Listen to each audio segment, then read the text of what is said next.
भाई भाई उठନ୍ତୁ ତପଇ ଉଠନ୍ତୁ ଜାପାନୀ ଉଠନ୍ତୁ ଭାଇ ଛଅଟା ହେଲାଣି ବା ଭାଇ ପୁଣି ଯିବାକୁ ପଡ଼ିବ ଆମକୁ ନା ସତ୍ୟବାଦୀ ଯିବା ପୁଣି ବ୍ରହ୍ମପୁରୀ ଯିବା ଭାଇ ଉଠନ୍ତୁ ଭାଇ ଆଜିଠୁ ଆଧାର ଦେବାକୁ କହିଥିଲି ବା ଭାଇ ଟିକେ ଉଠନ୍ତୁ ତପଇ ଉଠନ୍ତୁ ଆଜି ପାଗଟା ଶୀତ ସକାଳଟାକୁ ଆସ ହଉ ଆସ ଆସ ଆଜି ଦିନ କାମଟା ପୁରା ଟୁଟେଇଦେବ ଆସ ଆସ ଏଇଟା ପରେ 5 ମିନିଟ୍ ଭିତରେ ବାହାରୁଛୁ ଲାଇଟ୍ଟା ବି ପୁରା ଆଖିଟା ପୁରା ପଳେଇ ଯାଉଛି 5 ମିନିଟ୍ ମୁଁ ବାହାରିଛି ସାଙ୍ଗେ ସାଙ୍ଗେ ତୁ ରେଡ଼ି ହେଇଗଲୁ? ହଁ ମୁଁ ରେଡ଼ି ହେଇଗଲି ବା ତୁ କେତେବେଳେ ଉଠିଲୁ? ମୁଁ ଉଠିଲିଣି 6ଟା ପୂର୍ବରୁ ଉଠିଲିଣି ଆଉ 6ଟାରେ ଉଠିଲୁ ମୁଁ ଉଠି ଗାଧୋଇବା ଯିବାକୁ ପଡ଼ିବ। ହଁ ଉଠ ଉଠ ଆଜି ଆମେ ଯାଉଛେ ନାଇଁ ଆଜି ବ୍ରହ୍ମଗିରି ଆଉ ସତ୍ୟବାଦୀ ନାଇଁ ଗାଡ଼ି ଗାଡ଼ି ଫାଡ଼ି ସବୁ ରେଡ଼ି କର ହଁ ଡାକ ଟିମ୍କୁ ଡାକ ଠିକ୍ ଅଛି ଆଉ 5 ମିନିଟ୍ ଆମ ବାହାରୁଛୁ ହଁ ଭାଇ ହଁ ହଁ ଜଲ୍ଦି ଆସିବ ଆସୁଛି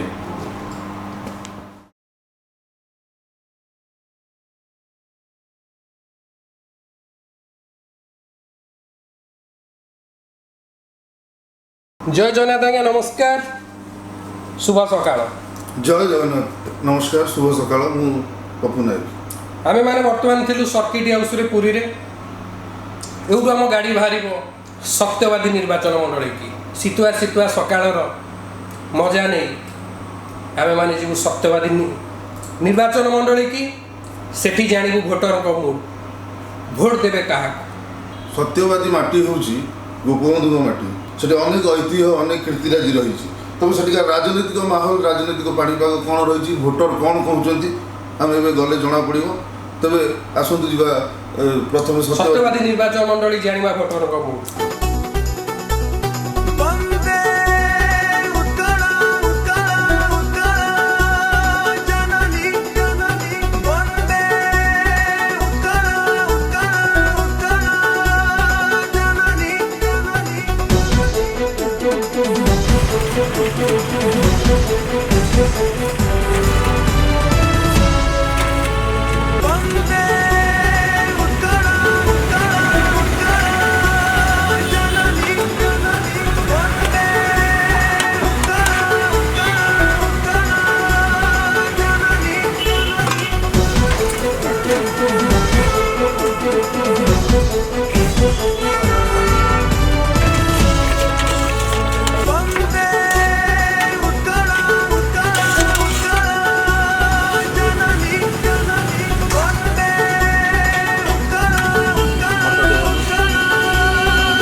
पूरा रागुआ रागुआ टेस्ट खाଇବା ସବୁବେଳେ ପାଇଁ ନିଆରା ଥାଏ ପୁରା ରାଗୁଆ ରାଗୁଆ ଟେଷ୍ଟ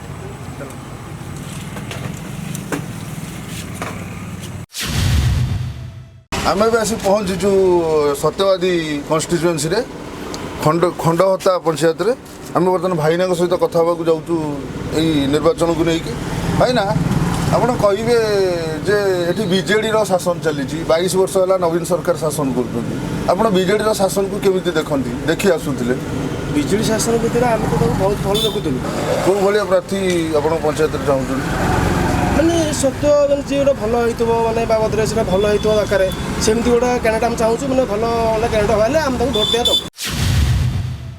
22 ବର୍ଷ ଧରି ନବୀନ ସରକାରଙ୍କ ଶାସନ ଚାଲିଛି ଆପଣଙ୍କ ପଞ୍ଚାୟତରେ ଆପଣ ଦେଖନ୍ତୁ ରାସ୍ତା ଠାରୁ ପାଣି ଠାରୁ ପାନୀୟ ଜଳ ବିଦ୍ୟୁତ ଠାରୁ ସବୁକିଛି ଯେ ଆମେ ଯାହା ପ୍ରତିକ୍ରିୟା ନେଉଥିଲୁ ସବୁକିଛି ଲୋକ ଭଲ କହୁଛନ୍ତି ତ ତେଣୁକରି ଆପଣ କାହାକୁ ସମର୍ଥନ କରନ୍ତି ଆଉ ଆପଣ କ'ଣ ଚାହିଁବେ ଆଗାମୀ ଦିନରେ ଆପଣଙ୍କର ଉନ୍ନତି ସରକାର ତ ଚାଲିଛି ନା ତେଣୁକରି କାମ କାର୍ଯ୍ୟ ତ ହେଉଛି ଗାଁ ସବୁକିଛି ସ୍କୁଲ ଫୁଲ ଭଲ ମନ୍ଦ କାମ ତ ହେଉଛି ଆମ ଏରିଆ ବେପାର ସଭା ଭିତରେ ଆମେ ଯେଉଁଟା କରୁଛୁ ସେଇଟା କରୁଛୁ ଉମା ବାବୁଙ୍କ ଭଳିଆ ଦୃଢ଼ ସଂଗଠକ ଆପଣଙ୍କର ବିଧାୟକ ତେଣୁକରି ଆମେ ଯେତିକି ଜାଣିଛୁ ଲୋକ ହିସାବରେ ସେ ଜଣେ ଦରଦୀ ମଣିଷ ଦୁଃଖ ସୁଖର ସାଥୀ ହୁଅନ୍ତି କ'ଣ କହିବେ ଆପଣ ତାଙ୍କ ବିଷୟରେ ଦୁଇ ପଦ କୁହନ୍ତୁ ତାଙ୍କର ତ କାମ କାର୍ଯ୍ୟ ଦେଖୁଛୁ ସବୁଠୁ 10 କାମ ହେଲେ ଭଲ ମଧ୍ୟ ଭଲ ମନ୍ଦ ସବୁ କାମ ହେଲେ ବାହାର କାର୍ଯ୍ୟରେ ସବୁ କାମରେ ଆସୁଛନ୍ତି ଲଗେଇଲେ ସାଥୀ ହେଉଛନ୍ତି ଠିଆ ହେଉଛନ୍ତି। ଆପଣ ଖୁସି ଅଛନ୍ତି ଏ ଶାସନରେ ଖୁସି ଅଛନ୍ତି? ତ ଆପଣଙ୍କର ଆମେ ପଚାରିଲେ ସିଧାସଳଖ ଆପଣ ଏଥର ଭୋଟଟି ବିଜେଡ଼ିକି ଦେଉଛନ୍ତି? ଆଚ୍ଛା, ଆପଣ ବିଜେଡ଼ିକି ସମର୍ଥନ କରନ୍ତି। ଆଚ୍ଛା, ଆଉ କ'ଣ କହିବେ ପଞ୍ଚାୟତର ଉନ୍ନତି ବିଷୟରେ? ଆମର ପଞ୍ଚାୟତରେ ସରପଞ୍ଚ ଅଛନ୍ତି ପ୍ରତ୍ୟେକ ଏଥର ଆପଣ କେମିତିଆ ପ୍ରାର୍ଥୀ ଚାହିଁବେ? ଆମର ତ ସେ ଭାଇ ହେବେ, ଆମେ ତାଙ୍କୁ ତ ଭୋଟ ଦେବୁ ଆଉ କାହାକୁ ଦେବୁ।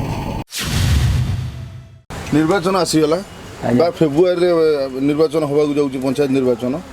ଆପଣ ବିଜେଡ଼ି ଶାସନକୁ ନେଇକି କେତେ ଦୂର ଖୁସି ଅଛନ୍ତି? ବହୁତ ଖୁସି ଅଛି। ଆଜ୍ଞା ଆଜ୍ଞା। ଭଲ ଅଛି, ନବୀନ ସରକାର ଯାହା କରୁଛନ୍ତି ବହୁତ ଭଲ କରୁଛନ୍ତି, ବହୁତ ଭଲ ଅଛି।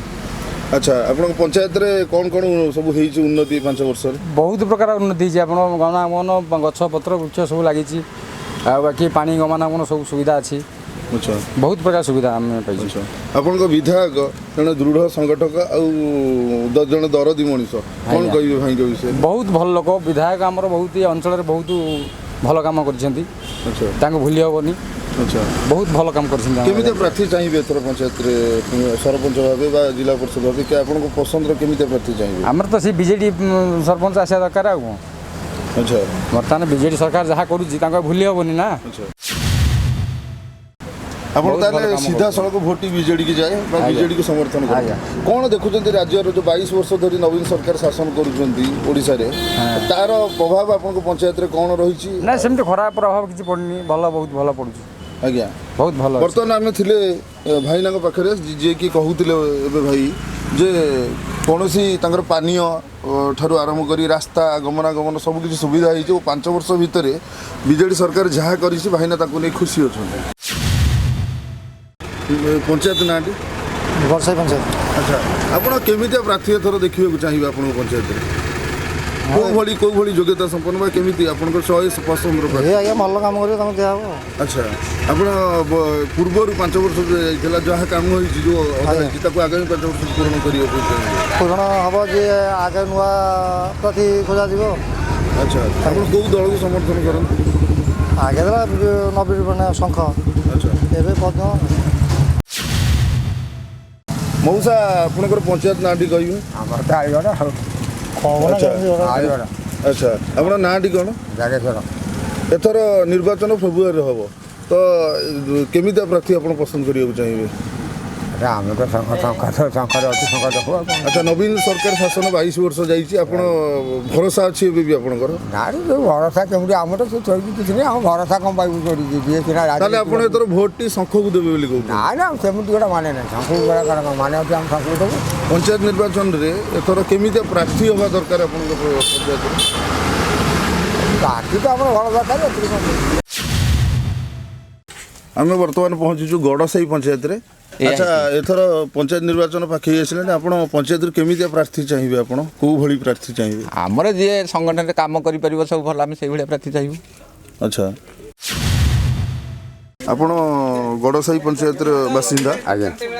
ତ ନିର୍ବାଚନ ଫେବୃଆରୀରେ ହେବ ପଞ୍ଚାୟତ ନିର୍ବାଚନ, ଆପଣ କେମିତି ପ୍ରାର୍ଥୀ ଚାହୁଁଛନ୍ତି ପଞ୍ଚାୟତ ନିର୍ବାଚନ? ପ୍ରାର୍ଥୀ ଯିଏ ଭଲ କାମ କରିପାରିବ, ମାନେ ଲୋକଙ୍କ କଥା ବୁଝିପାରିବ, ତାଙ୍କୁ ହିଁ ଆମେ ଚୟନ କରିବୁ।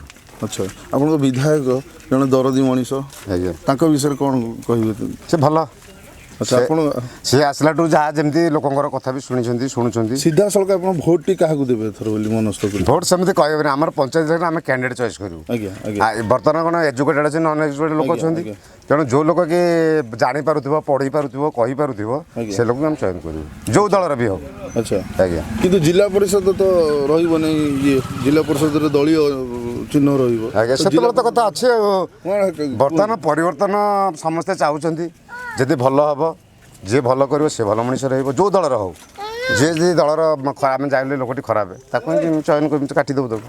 ଧନ୍ୟବାଦ। ପଞ୍ଚାୟତ ନିର୍ବାଚନରେ ଆପଣ ଏଥର ପ୍ରାର୍ଥୀ କେମିତି ହେବା ଦରକାର ବୋଲି ଚାହୁଁଛନ୍ତି ଭାବୁଛନ୍ତି? ଆମେ ପ୍ରାର୍ଥୀ ଚାହୁଁଛୁ ସମୂହ ଯେମିତି ମାନେ ଯାହାକୁ ଭରସା କରୁଛନ୍ତି, ଯିଏ କହିବ ବୋଲି ଜାଣୁଛି, ସବୁ ଜାଣୁଛି, ତାକୁ ଆମେ ଦେବୁ ନା, ଆଉ ଅନ୍ୟ କାହାକୁ ଦେବୁ? ଉମା ବାବୁ ଜଣେ ଦରଦୀ ମଣିଷ, ତ କ'ଣ କହିବେ ତାଙ୍କ ବିଷୟରେ? ହଁ, ତାଙ୍କ ବିଷୟରେ ସେ ଆମକୁ ଯାହା କରିଛନ୍ତି, ଆମେ କ'ଣ ତାଙ୍କୁ ଭୁଲି ପାରୁ? ଆଚ୍ଛା, ହଁ, ଯଦି ସିଧାସଳଖ କୁହାଯାଏ ତାହେଲେ ମଉସା ଆପଣ ଭୋଟ କାହାକୁ ଦେବେ? ଭୋଟ ଆମକୁ ଯେତେବେଳେ ସେ ଠିଆ ହେବେ कि उमा बाबूଙ୍କ ତରଫରୁ ଯିଏ ଠିଆ ହେବେ ସେ ଯଦି ଯୋଗ୍ୟ ନ ହେଇଥିବେ ତାଙ୍କୁ କାହିଁ ଦେବୁ। ତ ଆପଣ କ'ଣ କହିବେ କେମିତି ପ୍ରାର୍ଥୀ ବା କେମିତି କ୍ୟାଣ୍ଡିଡେଟ୍ ହେଲେ ଆପଣ ଦେବେ ଭୋଟ୍ ବୋଲି ଆପଣ ଭାବୁଛନ୍ତି? ହଁ ଆମର ଯିଏ ସୁଖର ଦୁଃଖର ସାଥୀ ହେଇପାରିବ ଆମ କଥା ଯିଏ ବୁଝିପାରିବ। ଆଚ୍ଛା ଆପଣଙ୍କ MLA ଏ ଏରିଆର ଭାଇ ଜଣେ ଦରଦୀ ମଣିଷ ବା ଭଲ ମଣିଷ ବୋଲି ଆମେ ଶୁଣୁଛୁ ଆପଣ କ'ଣ କହିବେ ତାଙ୍କ ବିଷୟରେ? ହଁ ଭଲ ମଣିଷଙ୍କ ବିଷୟରେ ଭଲ କହିବୁ ନା। ଆଚ୍ଛା କ'ଣ ଆପଣ ଭାବିଛନ୍ତି ଯେ ଆଗାମୀ ଭୋଟ୍ କାହାକୁ ସିଧା ଯଦି କୁହାଯାଏ ଭୋଟ୍ କାହାକୁ ଦେବେ ଆପଣ ଏଥର? ସେମିତି କ'ଣ 5ଟା ଭିତରେ କହିପାରିବୁ ଆମ ମନ ଭିତରେ ଆମକୁ ଯିଏ ଦେଖିବ ଆମେ ତାଙ୍କୁ ଦେଖିବୁ। ଆଚ୍ଛା ଆଉ ସେମିତି କ'ଣ କହିପାରିବୁ?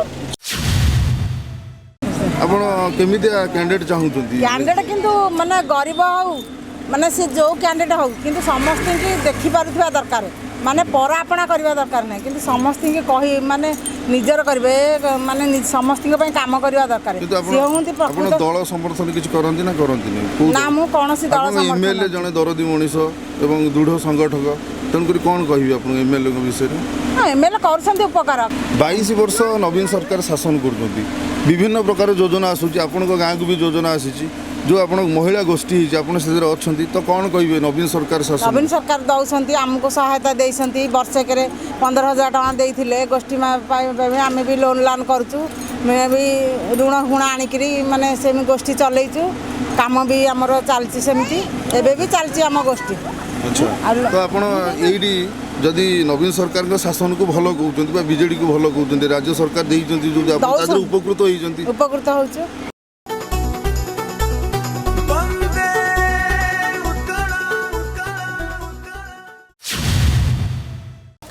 22 ବର୍ଷ ହେଲା ନବୀନ ସରକାର ଶାସନ କରୁଛନ୍ତି ରାଜ୍ୟରେ ତାର ପ୍ରଭାବ ମଧ୍ୟ ପଞ୍ଚାୟତରେ କେମିତି ରହିଛି ଆଉ ଗାଁରେ ଆଉ ଆପଣଙ୍କ ବ୍ୟକ୍ତିଗତ ସ୍ତରରେ ତାର ପ୍ରଭାବ କେମିତି ରହିଛି କହିବେ ଟିକେ?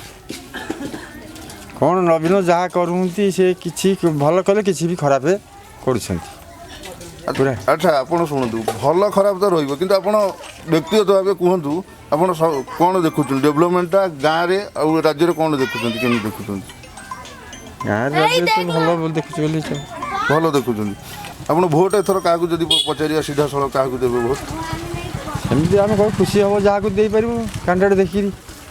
ଆଚ୍ଛା କ୍ୟାଣ୍ଡିଡେଟ୍ ଯାହାକୁ ଦେଖିବୁ ଭଲ ମନ୍ଦ ପୁଣି ଅଛି ନା ନାହିଁ ଦେଖିବୁ କ୍ୟାଣ୍ଡିଡେଟ୍ କିଏ ଭଲ ଅଛି କିଏ ମନ୍ଦ ଅଛି ଛିଡ଼ା ହେବା ଭିତରେ ଏତେ ଜଣେ ଛିଡ଼ା ହେଉନି ଏମିତି କେତେ ଛିଡ଼ା ହେଉଛନ୍ତି। ଆଚ୍ଛା ଯାହାକୁ ଦେଖିବୁ ଭଲ କ୍ୟାଣ୍ଡିଡେଟ୍ ସେଆକୁ ଦେବୁ। ଆପଣ ଯେଉଁ ସୁବିଧା ପାଇଛନ୍ତି ଆଜି ପର୍ଯ୍ୟନ୍ତ ରାଜ୍ୟ ସରକାରଙ୍କର କୌଣସି ବି ସୁବିଧା ପାଇଥିବେ ନା କିଛି ଆପଣ ପାଇନାହାନ୍ତି ବୋଲି? ସୁବିଧା କିଛି ପାଇଛନ୍ତି ତ ସୁବିଧା ନବୀନ ସରକାର କରିଥିବା ଅନେକ ସୁବିଧା ମଧ୍ୟରୁ କିଛି ସୁବିଧା ପାଇଥିବେ ଆପଣ ତ ଆପଣ କ'ଣ ଚାହୁଁଛନ୍ତି ପାଇବେ ବୋଲି? ଆଉ କ'ଣ ସାହାଯ୍ୟ ପାଇବ ଭଲ ଚାହିଁବ ଭଲ ହେବ ବୋଲି ଚାହିଁବ ଆଉ।